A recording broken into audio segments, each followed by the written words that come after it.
Assalamualaikum warahmatullahi wabarakatuh. Perkenalkan, nama saya Muhammad Al-Fatih Yunus dari kelas 11 IPS. Kali ini saya akan menjelaskan tentang apa itu revolusi industri. Jadi, revolusi industri itu dimulai awalnya pada abad ke-18, dan revolusi industri itu diperkenalkan oleh Friedrich Engels dan Louis Auguste Blanqui.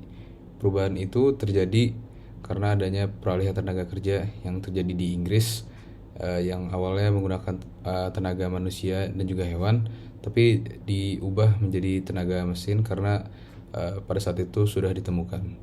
Dan tujuan dari adanya perubahan itu karena agar dalam mengolah sumber daya misalnya menjadi lebih efektif dari sebelumnya. Dan padahal awalnya sebelumnya masyarakatnya itu sebelum ada terjadinya revolusi industri itu masyarakatnya masih bersifat agraris yang kebanyakan pekerjaannya adalah sebagai seorang petani, dan berubah menjadi industri karena perubahan tersebut. Nah, seiring perjalannya waktu, revolusi industri berkembang hingga revolusi industri keempat. Nah, pertama saya akan menjelaskan tentang revolusi industri pertama. Revolusi industri pertama itu terjadi di abad ke-18, tepatnya pada tahun 1760 sampai ke 1840. Revolusi industri pertama itu diawali dengan adanya penemuan mesin uap yang diciptakan oleh James Watt di Inggris. Karena penemuan mesin uap tersebut, muncul juga penemuan-penemuan lain kayak kereta, mobil, dan macam-macamnya. Keretanya itu kereta uap ya. Lalu selanjutnya ada revolusi industri yang kedua, itu terjadi pada abad ke-19, ya, tepatnya kisaran tahun 1870-an. Revolusi industri kedua itu ditandai dengan munculnya tenaga listrik yang membuat mesin-mesin sebelumnya yang terjadi pada revolusi industri pertama itu menjadi lebih efisien dalam proses produksinya. Karena misalnya pada saat revolusi industri kedua itu produksi mobil secara massal mengharuskannya untuk dirakit dari awal hingga akhir, dan itu membuat tidak efisien dan membuang-buang waktu. Dengan adanya penemuan di revolusi industri kedua ini membuat karena fokusnya revolusi industri itu buat di sektor produksi, jadinya produksi mobil yang tadi itu tidak memerlukan banyak tenaga dan lebih efisien. Nah, selanjutnya lanjut ke revolusi industri ketiga, itu terjadi pada abad ke-20, tepatnya pada tahun 1970-an.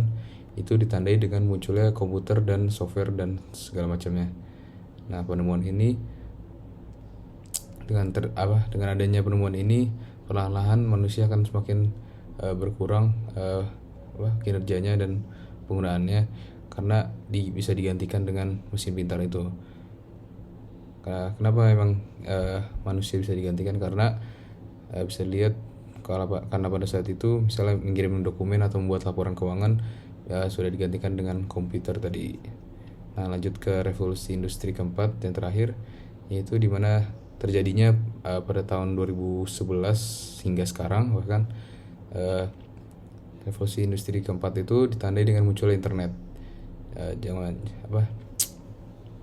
Jadi revolusi industri keempat itu banyak teknologi yang belum pernah ada dari sebelum-sebelumnya gitu. Nah, misal aja kayak ojek online atau transfer uang online kayak GoPay, OVO, atau semacamnya. Dan hampir semua hal sekarang bisa dilakukan secara online gitu. Jadi tidak perlu lagi menggunakan manual gitu. Jadi lebih banyak menghemat waktu gitu. Nah, pasca revolusi industri itu banyak terjadinya penemuan-penemuan baru yang mungkin saja kedepannya tenaga manusia bakalan sangat kurang penggunaannya dan digantikan dengan robot dan mesin. Nah, dampak revolusi industri bagi Indonesia juga banyak. Misal aja kegiatan produksi di Indonesia kayak bertani misalnya, kan dulunya masih pakai kerbau, sekarang sudah pakai traktor gitu, dan itu juga bisa menarik para investor dari luar gitu, jadi mau berinvest di Indonesia gitu. Lalu kita sebagai pelajar juga harus mengikuti perkembangan zaman, jadi nggak mengikuti arus aja gitu, jadi nggak tergusur sama perkembangan zaman gitu. Harus sering-sering beradaptasi karena perubahan zaman sekarang tuh cepat banget gitu. Jadi kalau kita nggak beradaptasi, kita bakal ketinggalan gitu. dan semoga kita ke depannya juga bisa membantu adanya revolusi industri ke depannya gitu. Oke, sekian dari saya. Wassalamualaikum warahmatullahi wabarakatuh.